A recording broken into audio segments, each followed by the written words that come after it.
The Mojave Desert stretches endlessly under the sun, an expanse of jagged rocks, sand, and whispering wind. It is a place that seems untouched by time, where the earth holds its secrets and the sky burns with an unforgiving light.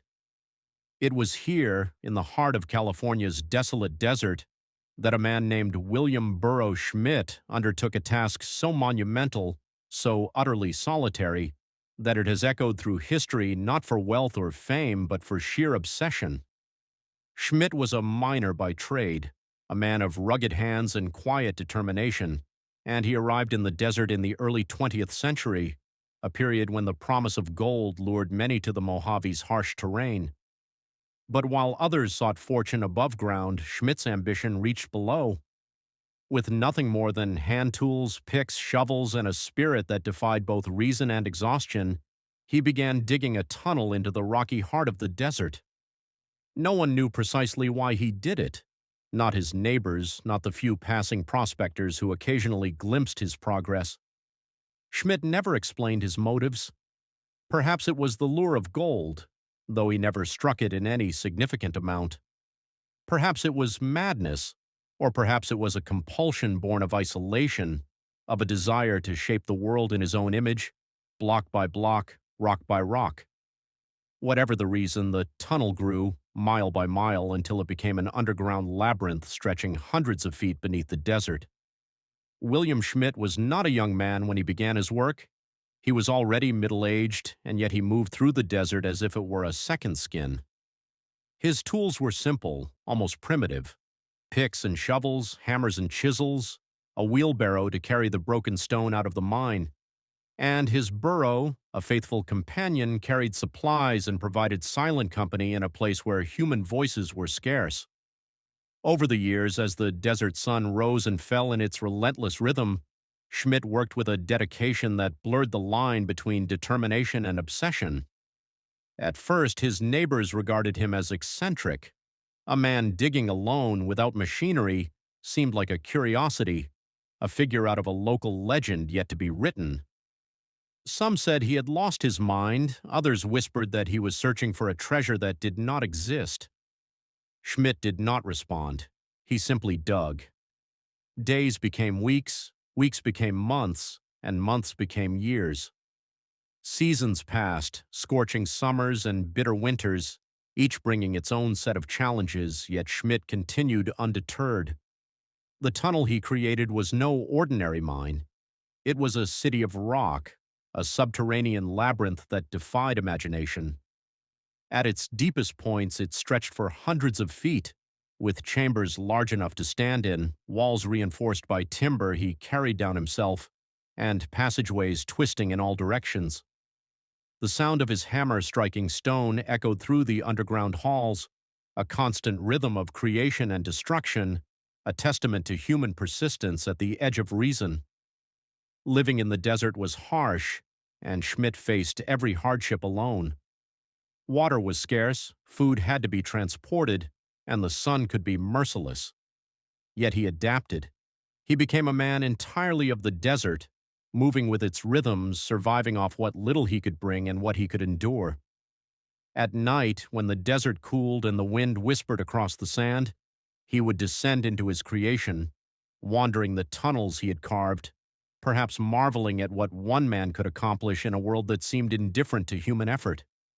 Over time, Schmidt's project became legendary. People who ventured into the Mojave heard tales of the man digging alone, a figure who had committed decades of his life to a purpose known only to himself. And yet, despite the fascination, no one could say they understood him. He never spoke of his motives, never welcomed visitors, and when asked about his progress, he would simply shrug, a faint smile crossing his weathered face, as if the question itself were irrelevant. The work was grueling. Hand tools swung day after day can shape stone only so fast, and Schmidt's progress was slow, measured in inches rather than feet. Yet he persisted, often working 12, 14, 16 hours a day, stopping only when exhaustion or darkness made continuation impossible. He developed methods to carry debris from deep within the tunnels to the surface, using his burro to transport heavy loads across uneven desert terrain.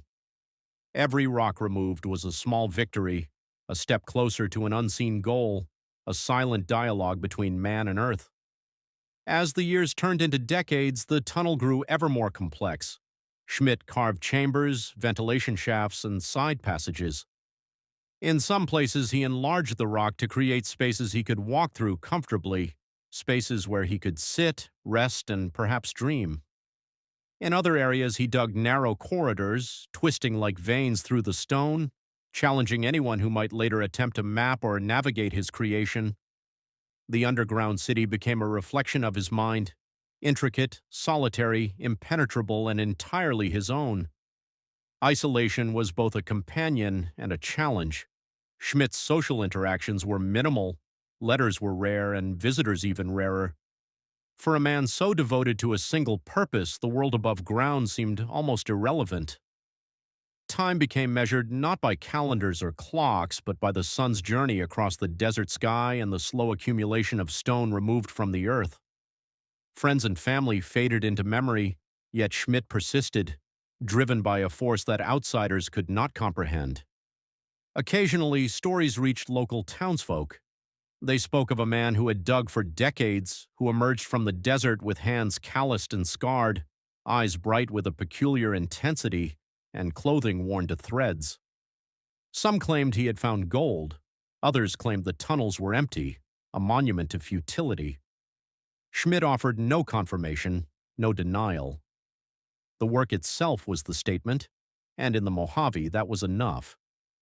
Natural disasters tested him as well. Flash floods threatened to collapse portions of his tunnels. Earthquakes shifted the desert floor, sending tremors through the rock he had carved. Each challenge required adaptation, ingenuity, and perseverance. Schmidt learned the contours of the stone as intimately as a pianist knows the keys of a piano. He understood which walls could support the earth above, where reinforcements were needed, how to carve passages that would last decades, and still he dug. Despite the enormity of his undertaking, Schmidt remained remarkably unassuming. There was no fanfare, no claim of heroism, no demand for recognition. He worked silently, often humming under his breath, the sound carrying faintly through the stone corridors. He was a man of routine, governed by the sun, the tools, and the unyielding drive to continue his labor. In the vast desert, he was both master and servant, shaping the earth while submitting to its challenges. The underground city eventually became a marvel. Visitors who stumbled upon the entrances were met with a labyrinth of tunnels, chambers, and passageways that seemed almost otherworldly. Wooden beams held up ceilings carved from solid rock. Niches and alcoves suggested rooms or resting areas. The sheer scale of the work left observers awestruck. It was as if a single man had declared war on the desert itself and, through relentless effort, carved out a secret kingdom beneath the sun-scorched sands. Schmidt lived to see his work recognized, though not in the way most might imagine. Reporters occasionally wrote about him, curiosity seekers ventured into the desert, and historians later chronicled his achievement. But he never sought fame. His motivation remained shrouded, known only to him. Whether it was obsession, madness, a spiritual journey, or simply the love of labor, Schmidt's creation stood as a monument to human will, solitary and enigmatic. By the time Schmidt passed away, he had spent 38 years of his life digging, 38 years of solitude, of sunburn, of calloused hands, and unwavering persistence. The underground city remained, a silent testament to one man's extraordinary vision and relentless drive. It defied conventional understanding of labor, purpose, and human endurance. And even today, wandering those tunnels, one can feel the presence of a man who worked not for money, not for recognition, but for the simple, unyielding desire to dig. In the Mojave Desert, the wind continues to whisper through the rocks. Travelers see only sand and stone, but beneath their feet lies the echo of a life spent in quiet defiance of time itself. William Burro Schmidt's underground city is more than stone and timber. It is a story of obsession, mystery, and the staggering potential of human perseverance. The question remains, Why did he dig? Perhaps we are not meant to know. Perhaps the answer lies in the act itself, in the rhythm of hammer against rock, the endless progress, the quiet triumph of one man against the vastness of the desert. And so the tunnels remain, stretching into darkness, a city of solitude carved by one man's unrelenting hands. Those who enter are greeted by silence, by shadow, and by the lingering spirit of a man who dared to dig not for glory, not for wealth, but for reasons that may never be understood. The desert keeps its secrets well, but it has also preserved the legacy of William Burro Schmidt, the man who dug his own underground city in America. The desert does not forgive weakness, and Schmidt learned this quickly. In the early years when he first arrived in the Mojave, the vastness of the landscape was both exhilarating and terrifying. The sun burned mercilessly during the day, turning the sand to glass-like shimmer, while nights dropped temperatures with a suddenness that could freeze an unprepared man. Water was never abundant, and food supplies had to be carefully rationed. Each day brought new challenges, yet Schmidt's focus never wavered. Where others might see a desolate wasteland, he saw opportunity. Where others saw hardship, he saw the raw canvas upon which he would etch his life's work. He began small, choosing a rocky hillside that seemed unremarkable to the casual observer. With nothing more than a pick and a shovel, he dug a narrow tunnel into the earth, hauling debris by hand and with the help of his loyal burro. At first, the progress was almost imperceptible. A few feet of tunnel carved in a week might seem insignificant to someone accustomed to mechanized mining, but Schmidt's hands and arms hardened with every swing. Blisters thickened into calluses, and calluses split only to heal again, tougher than before. As the tunnel grew, Schmidt developed an intricate system for managing his work. He dug parallel shafts to ensure proper ventilation, widened certain chambers to allow rest, and even created rudimentary drainage channels to handle the occasional flash flood. The engineering was crude by modern standards, but ingenious for a man working entirely alone. He became intimately familiar with the desert stone, its weaknesses, its strengths, its temperament. No wall collapsed without warning, no ceiling fell without foreknowledge. Schmidt had become a master of his environment, reading the desert as one might read a book, interpreting its rhythms, its moods, its hidden dangers. Solitude was both a burden and a companion. For weeks, Schmidt might see no other human being. Conversations were whispers to himself, questions asked of the wind, answers given by the echo of his own voice in the tunnels. Yet the isolation seemed to fuel his determination. He did not require recognition, nor did he crave company. The act of digging itself became a meditation, a ritual of meaning in a world that offered little. Each swing of the pick was a heartbeat, each carting of rock a pulse that sustained him. In this rhythm, Schmidt found purpose beyond the understanding of outsiders. His neighbors occasionally witnessed glimpses of his life above ground. He was a solitary figure, his clothing ragged and dust-covered, his face bronzed by decades of desert sun. The burro, patient and enduring, carried sacks of supplies and sometimes the occasional luxuries Schmidt permitted himself: a book, a small mirror, or a candle for evening light. The townsfolk told stories of his dedication, some admiring, some bemused, some convinced he had lost his mind. Schmidt himself never responded to gossip. He worked in silence, letting the results of his labor speak for him. The underground city evolved slowly. What began as a simple tunnel gradually transformed into a complex network of chambers and corridors. Some rooms were large enough to stand in comfortably. Others were narrow, winding passageways that seemed almost intentionally designed to confuse any intruder. Wooden beams, carried down from the surface, supported ceilings and stabilized walls, while niches in the stone suggested areas for storage or perhaps personal reflection. Schmidt had not left behind furniture, decorations, or signs of domesticity, yet the tunnels were undeniably livable. They were functional, practical, and entirely tailored to one man's needs. There were dangers that Schmidt faced daily. The risk of collapse was constant. Rocks could give way without warning. Venomous snakes and scorpions lurked in the shadows, and sudden flash floods could sweep away months of labor in minutes. Yet Schmidt adapted. He learned to read the sky, to predict storms from subtle shifts in wind and temperature. He reinforced sections that seemed unstable, dug secondary exits for safety, and always maintained a careful rhythm that allowed him to work efficiently without undue risk. His survival in the harsh desert environment was a testament not only to physical endurance, but also to intelligence, foresight, and instinct. Time became a strange and malleable concept for Schmidt. Years blurred together in the repetition of daily labor. The desert offered no distractions beyond the occasional wanderer or the rare journalist, and Schmidt preferred it that way. The work itself defined the passing days, the accumulation of carved stone marking the slow progress of decades. He sometimes paused to reflect, standing in a newly widened chamber and listening to the silence, the distant echo of hammer on rock, a lullaby in the vast emptiness.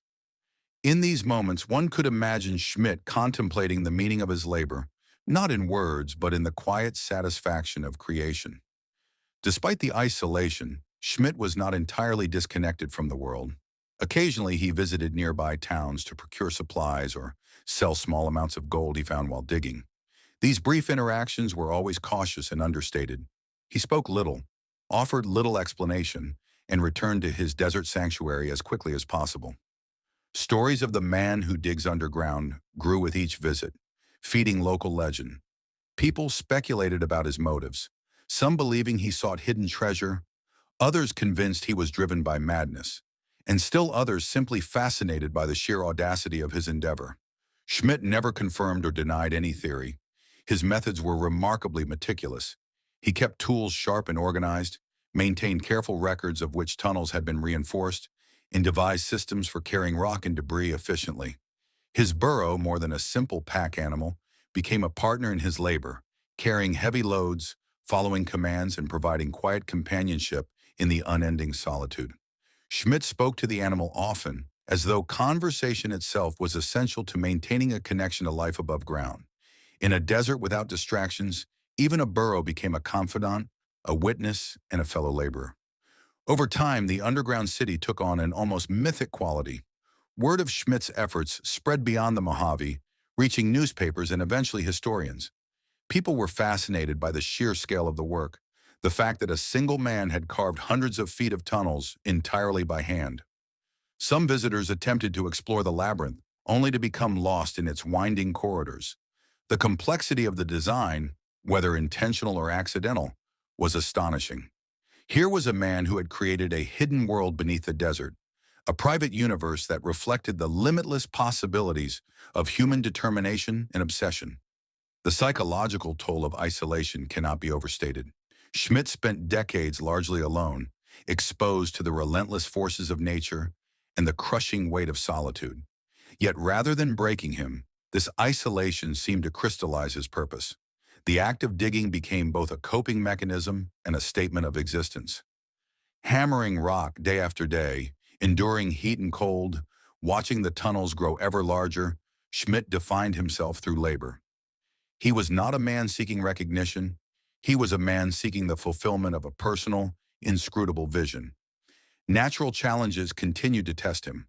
Earthquakes shook the Mojave, causing minor collapses and forcing Schmidt to adapt his structural supports. Flash floods threatened the tunnels, eroding sections that required painstaking reconstruction. The desert itself was an unyielding adversary, yet Schmidt met each challenge with patience, ingenuity, and relentless perseverance. Every obstacle overcame became another testament to his commitment, a reinforcement of the rhythm he had established over decades. Even as the work consumed him, Schmidt's presence above ground was minimal. Observers occasionally caught glimpses of him silhouetted against the desert sun, a solitary figure hauling supplies, tending to the burro, or simply walking across the sand with a purposeful stride. His life above ground was defined by simplicity, food, water, shelter, and the relentless pull of the underground city. Social conventions, material wealth, and fame were irrelevant. Schmidt existed primarily in the intersection between man, earth, and labor, a trinity that defined the entirety of his existence. His legacy, though largely unrecognized during his lifetime, became clearer with the passage of years. The tunnels remained durable and complex, a monument to one man's extraordinary determination. Historians would later marvel at the engineering ingenuity, the endurance required, and the psychological fortitude necessary to complete such an undertaking. Schmidt's work was more than physical labor. It was a philosophical statement, an assertion that one man could impose order upon chaos, carve permanence into a world defined by impermanence, and create a hidden universe entirely on his own terms. Even decades after his death, visitors to the Mojave Desert report a palpable presence in the tunnels. Some claim to feel the echo of his hammer, the whisper of a solitary man who labored not for wealth, not for recognition, but for the sheer act of creation. The underground city is both a place and a symbol, a testament to obsession, to resilience, and to the mysterious depths of human motivation. William Burro Schmidt remains enigmatic, a figure whose life defies easy explanation, yet whose work speaks with undeniable clarity. The question that lingers is simple and profound. Why did he dig? Perhaps the answer lies not in material gain, nor in fame, nor even in madness. Perhaps the answer lies in the act itself, the transformation of raw, unyielding stone into tunnels and chambers, the creation of a private world carved from the desert. The Mojave remains vast and silent, but beneath its surface, Schmidt's labor endures, a physical and psychological echo of one man's extraordinary will. Schmidt's underground city is more than tunnels. It is a reflection of human determination in its purest form. It challenges our notions of purpose, endurance, and isolation. It reminds us that one person, working steadily and patiently, can leave an imprint on the world that persists far beyond a lifetime. The desert, harsh and indifferent, has preserved his secret, yet also immortalized his achievement. To walk those tunnels is to step into the mind of a man who understood labor as life, solitude as freedom, and stone as both canvas and companion. And so the legend of William Burro Schmidt persists. His story is dark, mysterious, and profoundly human, a tale of obsession and perseverance in one of the most unforgiving landscapes on Earth. The Mojave Desert whispers his name to those willing to listen, a reminder of what one man can accomplish when driven by a force beyond explanation, beyond reason, and beyond the reach of time itself. As the years advanced, William Burro Schmidt aged, yet his determination never wavered. The desert had claimed much of his youth, his skin weathered to deep bronze, his hands scarred and hardened beyond imagination. Yet in the tunnels he had carved, he remained timeless. Age had little meaning beneath the desert sun and the solid rock. The work itself was eternal. Even as his body weakened, Schmidt found ways to persist, modifying tools, leaning on ingenuity, and relying on the loyal Burro who had accompanied him for decades. By the 1950s, nearly 4 decades into his solitary endeavor, the underground city was a marvel. Hundreds of feet of tunnels twisted beneath the Mojave, punctuated by large chambers supported by timbered beams. There were narrow corridors, wide rooms, and ventilation shafts that let fresh air filter down into the depths. Water seeped in small streams through cracks in the rock, yet Schmidt had dug channels to redirect it. Every chamber bore the mark of his labor, the uneven, human touch in every wall, every surface shaped by a single man over 38 years, with nothing but hand tools and stubborn willpower. What made Schmidt's work so extraordinary was not just the physical scale, it was the devotion, the singularity of purpose. Mining companies with machines and crews took years to achieve what Schmidt did alone, and yet he never claimed recognition. Visitors who ventured near his site reported a man more interested in his labor than in explaining it. His silence was part of the legend.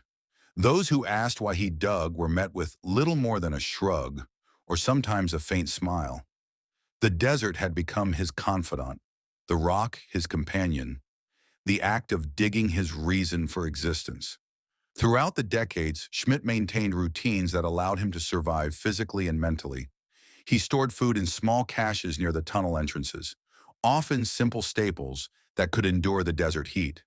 He rationed water meticulously, knowing that miscalculations could mean death. At night, he rested in chambers, carved deep enough to provide shelter from storms and freezing temperatures. In his solitude, he observed the patterns of the desert, the migration of birds, the rise and fall of the sun, and the occasional flash of lightning illuminating the mountains. These small, silent rhythms became the backdrop to a life defined entirely by labor and endurance. Visitors who eventually explored portions of his tunnels reported a sensation that bordered on the uncanny. The air was cool and dry, the passageways echoing the faint memory of decades of hammering. The chambers seemed almost alive, as if Schmidt's presence lingered in the stone itself. Every step reminded explorers of the impossible feat achieved by one man. Unlike other mining operations, these tunnels were not chaotic or purely functional. They bore the imprint of a mind both meticulous and obsessive, a man whose labor was not measured by productivity, but by a personal, almost spiritual standard. The psychological aspect of Schmidt's endeavor remains as fascinating as the physical achievement. Decades of isolation, years spent in near-total solitude, created a mindset few can truly comprehend. He was neither entirely mad nor entirely rational in conventional terms. He existed in a state defined by labor, obsession, and quiet reflection. Hammering stone day after day, month after month, year after year, he cultivated a rhythm that became his life itself. The desert, harsh and indifferent, became his sanctuary precisely because it offered no distractions, no demands beyond the labor required to survive and continue digging. Schmidt's health inevitably declined with age. Arthritis and joint pain made the constant swinging of a pick more difficult. Simple tasks that had once taken minutes now required hours. Yet he refused to relinquish his work. Even when weakened, he devised clever methods to continue, using pulleys, levers, and ramps to move heavy stones that once would have required Herculean strength. His ingenuity ensured that progress never entirely halted, and his underground city continued to grow, a testament to both physical endurance and human creativity. In his final years, Schmidt became something of a legend among desert dwellers. Stories circulated of the solitary man who had carved his own world beneath the sands, of tunnels that defied understanding, and of a life devoted entirely to labor for its own sake. Some saw him as a hero, a symbol of human perseverance. Others saw him as a cautionary tale, a man consumed by obsession, and yet Schmidt himself remained unmoved by such interpretations. His life was a private narrative, expressed not in words or explanations, but in stone and timber, in corridors and chambers, in the sheer audacity of what one man could accomplish alone. When William Burro Schmidt passed away in 1954 at the age of 84, he left behind more than tunnels. He left a story that would endure far beyond the desert itself. The underground city remained, intact and silent, a monument to solitary labor, obsession, and human willpower. Scholars, journalists, and curious adventurers would later explore its depths, documenting the complexity of his construction and marveling at the skill and patience required. Yet even today, questions linger. Why did he dig? Was it madness, passion, or simply the need to create a world entirely his own? The desert keeps its secrets well, but it also preserves a legacy that speaks louder than explanation ever could. Schmidt's underground city is more than a marvel of labor. It is a psychological and philosophical statement. It challenges our understanding of obsession, resilience, and purpose. It reminds us that one individual, working steadily and patiently, can leave an imprint on the world that is both literal and symbolic. The tunnels themselves are a reflection of the human spirit, complex, enduring, mysterious, and profoundly solitary. Those who venture into the Mojave Desert today may see only sand, stone, and sun-scorched rock. But beneath their feet lies a hidden world, a labyrinth carved by one man's hands over nearly 4 decades. The faint echoes of hammer against stone still seem to linger in the cool air of the tunnels. Shadows fall in the corridors as if remembering the presence of the man who labored there.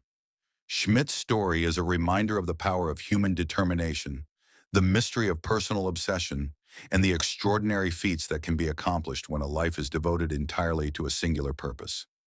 William Burro Schmidt dug for reasons that may never be fully understood. He worked in silence, in isolation, and yet achieved a level of accomplishment that continues to inspire awe. His underground city stands not only as a physical achievement, but also as a testament to the enigmatic depths of the human mind. The relentless drive that can push one man to defy time, nature, and even conventional understanding of reason. And as the Mojave winds sweep across the desert, carrying whispers of an extraordinary life, the story of William Burro Schmidt endures. It reminds us that one person, armed with nothing but determination, ingenuity, and unyielding persistence, can carve a mark on the world that outlives them. A hidden city beneath the desert, a monument to obsession, and a story that will continue to captivate those willing to listen. If you found William Burro Schmidt's story as fascinating and haunting as we did, make sure to subscribe to the channel for more dark American history, untold stories, and legends that defy explanation. Every week we explore the hidden, the mysterious, and the extraordinary. So don't miss the next story waiting just beneath the surface.